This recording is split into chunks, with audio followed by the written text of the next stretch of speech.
တော်ဆိုင်တက်တီဆိုင်ရာဂုံလူဆောင်တသိမ်းများကြီးမြင့်အန်နီဂျင်ခန္ဓာကိုဒီနေ့နေ့လယ်ပိုင်းမှာနေပြည်တော်ရှိဇေယျသီရိဗိမာန်မှာကျင်းပပြုလုပ်ရာနိုင်ငံတော်လုံခြုံရေးနှင့်အေဂျင်တာရေးကော်မရှင်ဥက္ကဋ္ဌတပ်မတော်ကာကွယ်ရေးဦးစီးချုပ်ကဂုံပြုအမှားစကားပြောကြားမှာလွတ်လပ်ရေးဟူသည်မှာမိမိတို့မြန်မာတမျိုးသားလုံးအတွက်အဖိုးနှက်ကထိုက်တန်တဲ့ယတနာတစ်ပါးပင်ဖြစ်ကြောင်းထို့ကြောင့်နှစ်စဉ်ကြားရောက်မြဲဖြစ်တဲ့လွတ်လပ်ရေးနေ့ဟာနိုင်ငံသူနိုင်ငံသားအားလုံးအတွက်တန်မိုးထားဂုဏ်ယူပွဲရအမွန်မြတ်ဆုံးသောနေထူးနေ့မြတ်အခါသမယတစ်ခုပင်ဖြစ်ကြောင်းထို့ကဲ့သို့နေထူးနေ့မြတ်ဖြစ်တဲ့လွတ်လပ်ရေးနေ့အခါသမယရောက်တိုင်းနိုင်ငံတော်ရဲ့လွတ်လပ်ရေးနေ့အချုပ်အခြာအာဏာတည်တံ့ခိုင်မြဲရေးအတွက်တပ်စွန့်ကြိုးပမ်းတာဝန်ထမ်းဆောင်ခဲ့ကြတဲ့သူရဲကောင်းစစ်တီတိုင်းကိုတမတော်ဆိုင်တက်တီဆိုင်ရာဂုံတူးဆောင်တစိမ့်များကြီးမြင့်ပေးလျက်ရှိပါကြောင်းဒီနေ့အခမ်းအနားမှာလည်းနိုင်ငံတော်ရဲ့လွတ်လပ်ရေးနှင့်အချုပ်အခြာအာဏာတည်တံ့ခိုင်မြဲရေးအတွက်မိမိတို့အသက်နှင့်ခန္ဓာကိုယ်ဗဒါနမထားပဲသူရဲကောင်းတို့ထုံနှလုံးမှုပြီးပြေဝတဲ့ရဲစွမ်းတတိနဲ့တာဝန်ထမ်းဆောင်ခဲ့ကြတာကိုတမတော်ဆိုင်တတိဆိုင်ရာဂုံတူးဆောင်တသိမ့်များကြီးမြင့်ပေးရသွားမှာဖြစ်ကြောင်းလွတ်လပ်ရေးရပြီးနောက်ပိုင်းမှာနိုင်ငံအတွင်းမှာဝါဒဆွဲကြီးမားမှုမှာအခြေခံပြီးဂိုင်းကနကွဲပြားမှုများကတဆင်ပြည်တွင်းတောင်းကျမ်းမှုကာလကိုရင်ဆိုင်ကြုံတွေ့ခဲ့ရပြန်ကြောင်းရင်းကာလအတွင်းအစိုးရအဖွဲ့အမျိုးမျိုးနိုင်ငံရေးစနစ်အမျိုးမျိုးနဲ့စူးကြုံနေမြင့်ဖျက်ဆီးခဲ့ရမှာလဲတက်မတော်ဟာဒိုးတာဝန်ရေးသုံးပါးကိုအခြေခံပြီးအမျိုးသားရေးတာဝန်များကိုဥလည်မတုံကြေပွန်အောင်ထမ်းရွက်နိုင်ခဲ့ကြောင်းတက်မတော်ဟာစူးကြုံနေမြင့်ခရီးအသွယ်တွေမှာစီးရေးတိုက်ပွဲများကိုသာမကနိုင်ငံရေးတိုက်ပွဲများကိုလည်းမလွဲမသွေရင်ဆိုင်ဆင်နွှဲရင်းအမျိုးသားနိုင်ငံရေးဥဆောင်မှုဟူသည့်ထူးခြားသည့်တမိုင်းမှတ်တိုင်တစ်ခုကိုပါစိုက်ထူနိုင်ခဲ့ကြောင်းဒါဟာတမိုင်းစဉ်များကချီးမြှင့်တဲ့မိမိတို့တက်မတော်ရဲ့စွမ်းရည်တက်တီဆိုင်ရာဂုံဒရက်တစ်ခုလည်းဖြစ်ကြောင်းလွတ်လပ်ရေးတမိုင်းစဉ်ရဲ့ညှိုးဆိုပြသမှုပြည်တွင်းတောင်းကျမှုကာလတမိုင်းစဉ်များရဲ့ညှိုးဆိုပြသမှုများနဲ့ယနေ့မျက်မှောက်တာဝန်ကျေပွန်ခဲ့မှုများကိုကြည့်ရမည်ဆိုပါကတက်မတော်ဟာမျိုးချစ်စိတ်ကိုအခြေခံပြီးတရေတီမွေးဖွားလာခဲ့တဲ့မျိုးချစ်တက်မတော်တရက်ဖြစ်ကြောင်းကိုသိတာထင်ရှားစွာတွေ့မြင်ရမှာဖြစ်ကြောင်းဒါပြင်အမိမြန်မာနိုင်ငံတော်အတွက်ခိုင်မာအားကောင်းပြီးစွမ်းရည်၃ရက်နဲ့ပြည့်စုံတဲ့တက်မတော်တရက်ဖြစ်သည်ဟုသည့်ဂုံဒရက်တစ်ခုကိုလည်းမျက်ဝါးထင်ထင်တွေ့မြင်ကြရမှာဖြစ်ကြောင်းဒါကြောင့်ယနေ့မျက်မှောက်ဖက်ကာလမှာတက်မတော်သားများတက်မတော်သားမိသားစုဝင်များအနေဖြင့်တက်မတော်ရဲ့ဂုံဒရက်ကိုလေးစားတန်ဖိုးထားကြရမှာပင်ဖြစ်ကြောင်းဒါပြင်တန်ဖိုးကြီးမားတဲ့လွတ်လပ်ရေးနဲ့အတူနိုင်ငံတော်ကာကွယ်ရေးတာဝန်ရဲ့နှက်ဆိုင်ကျေပြန့်မှုကိုသိရှိပြီးကြာရကိုစီတာဝန်များကိုရဲရဲဝံ့ဝံ့ကျေပွန်စွာထမ်းဆောင်သွားကြရန်လေးလေးနက်နက်တိုက်တွန်းမှာကြားလိုကြောင်းနိုင်ငံတော်ရဲ့လွတ်လပ်ရေးနှင့်အချုပ်အခြာအာဏာတည်တံ့ခိုင်မြဲရေးအတွက်အကောင်းဆုံးသောအာမခံချက်ဟာစွမ်းရည်ထက်မြက်သည့်ကာကွယ်ရေးစွမ်းအားစုတည်းတိဆောက်ပိုင်ဆိုင်ထားနိုင်ခြင်းပင်ဖြစ်ကြောင်းမျက်မှောက်ခေကမ္ဘာနိုင်ငံသီးသီးကိုကြည့်မိဆိုပါကလည်း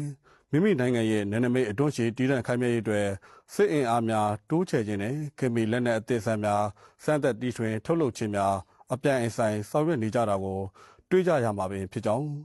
းဒါပြင်ကမ္ဘာနိုင်ငံရေးဇက်ခုံပေါ်မှာလည်း Balance of Power ဟုခေါ်တဲ့အ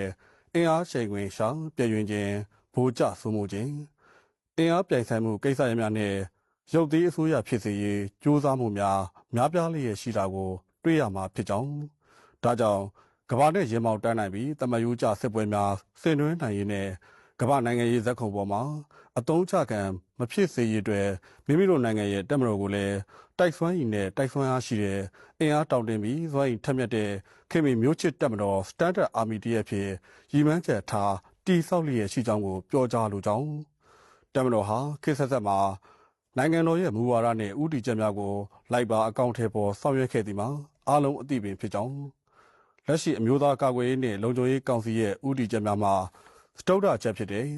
ပါတီစုံဒီမိုကရေစီထွေထွေရွေးကောက်ပွဲလမ်းစဉ်များအောင်မြင်ပြီးပြည်သူလူထုတရလုံးလိုလားတောင်းတတဲ့ပါတီစုံဒီမိုကရေစီစနစ်ကိုအောင်မြင်စွာရှောင်လန်းနိုင်ရေးပြည်သူလူထု၏ပူးပေါင်းပါဝင်မှုဖြင့်အကောင့်ထဲပေါ်ဆောင်ရွက်ရေးလုပ်ငန်းစဉ်မှာလည်းယနေ့ထက်တိုင်လိုက်ပါအကောင့်ထဲပေါ်ဆောင်ရွက်လျက်ရှိတာကိုလည်းတွေ့မြင်ကြရမှာဖြစ်ကြောင်းပြည်သူလူထုတရလုံးလိုလားတောင်းတတဲ့ဒီမိုကရေစီစနစ်ပြည်ပြင်ခိုင်မာရန်ဆိုပါကပြည်သူလူထုတရလုံးနေဖြစ်လေရွေးကောက်ပွဲအောင်မြင်စွာကျင်းပနိုင်ရေးလုပ်ငန်းစဉ်များမှာပူးပေါင်းပါဝင်ကြရမှာဖြစ်ပြီးတက်မတော်နေဖြစ်လေပြည်သူလူထုနဲ့အတူလက်တွဲကြိုးပမ်းဆောင်ရွက်သွားကြရမှာဖြစ်ကြောင်းယနေ့နိုင်ငံတော်ဟာစစ်မှန်ပြီးစည်းကမ်းပြေဝတဲ့ ဒီမိုကရေစီလမ်းကြောင်းပေါ်မှာပြည်သူလူထုရဲ့ဆန္ဒနဲ့ညီရှောက်လန်းနိုင်ရေးပါတီစုံဒီမိုကရေစီထွေထွေရွေးကောက်ပွဲအပိုင်း1ကို2025ခုနှစ်ဒီဇင်ဘာလ28ရက်နေ့မှာအောင်မြင်စွာကျင်းပနိုင်ခဲ့ပြီးဖြစ်ကြောင်းဆက်လက်ပြီးရွေးကောက်ပွဲအပိုင်း2နဲ့အပိုင်း3ကိုယခုလအတွင်းဆက်လက်ဆောင်ရွက်သွားမှာဖြစ်ကြောင်းဒါဟာတပ်မတော်ရဲ့နိုင်ငံတော်နဲ့ပြည်သူလူထုအပေါ်အလေးထားမှုဂတိကိုဂတိအတိုင်းဆောင်ရွက်မှုတစ္ဆာရှိမှုကိုပြသခြင်းပင်ဖြစ်ကြောင်းထို့ကဲ့သို့ရွေးကောက်ပွဲအောင်မြင်အောင်ဆောင်ရွက်နိုင်ခြင်းဟာမိမိတို့တပ်မတော်သားအဆင့်ဆင့်ရဲ့ကြာရတာဝန်ကိုကျေပွန်ခဲ့မှုကြောင့်ဖြစ်ကြောင်းဒါကိုနိုင်ငံတော်နဲ့တပ်မတော်ကအစဉ်အသိမှတ်ပြုဂုဏ်ယူနေမှာဖြစ်ကြောင်းအများသူငါလှုပ်ဆောင်နိုင်ရန်ခဲရင်းတဲ့တာဝန်များကိုအသက်ကိုမငဲ့ကွက်ပဲဆွလွန်စောစားမှုအပြည့်ကြေပွန်ပွန်ထမ်းဆောင်ခဲ့သူများအတွက်နှစ်စဉ်လွတ်လပ်ရေးနေ့အခါသမယရောက်တိုင်းတပ်မတော်ဆိုင်တတိဆိုင်ရာဂုဏ်ထူးဆောင်တသိမ်းများချီးမြှင့်ပေးလျက်ရှိရာယခုခန်းနာမှာသူရဲကောင်းမှတ်တမ်းဝင်တစ်စိတ်ရရှိသူ52ဦးကိုအစင်လာကောင်းများနဲ့ညီချီးမြှင့်ပေးသွားမည်ဖြစ်ကြောင်းကိုကြိုမဖက်တိုင်းပြည်နဲ့လူမျိုးပေါ်ထားတဲ့တစ္ဆာတရားများကြောင့်ယခုကဲ့သို့ထိုက်တန်တဲ့ဂုဏ်ပြုချီးမြှင့်ခြင်းများအပြင်တပ်မတော်မိသားစုဝင်များရဲ့နောက်ရေးစိတ်အေးချမ်းသာရေးလိုအပ်တာများကိုစီမံဆောင်ရွက်ပေးလျက်ရှိပြီးစွန့်လွတ်ဆုံးစားတဲ့စစ်တီတော်ကောင်းများဖြစ်လာစေရေး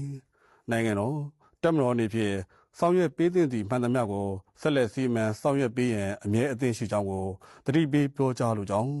ဒါကြောင့်တပ်မတော်သားများတပ်မတော်သားမိသားစုဝင်များအနေဖြင့်တပ်မတော်ရဲ့အစဉ်လာကောင်းများကိုထိမ့်သိမ်းဆောင်ရှောက်ရင်တပ်မတော်ရဲ့ဂုဏ်ကိုမြင့်တင်နိုင်ရေးဆက်လက်ကြိုးပမ်းဆောင်ရွက်သွားကြရန်တိုက်တွန်းမှာကြားလိုကြောင်း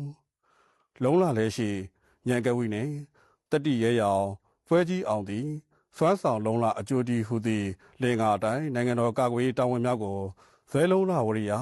သူရတတိပြောင်မြောက်စွာထမ်းဆောင်ရင်စုတသိမ့်နဲ့လက်မှတ်များချီးမြှင့်အနှင်းချင်းခံရသူများဟာတပ်မတော်ရဲ့အစဉ်လာကောင်းများကိုအမွန်မြတ်ဆုံးပေးဆက်မှုများနဲ့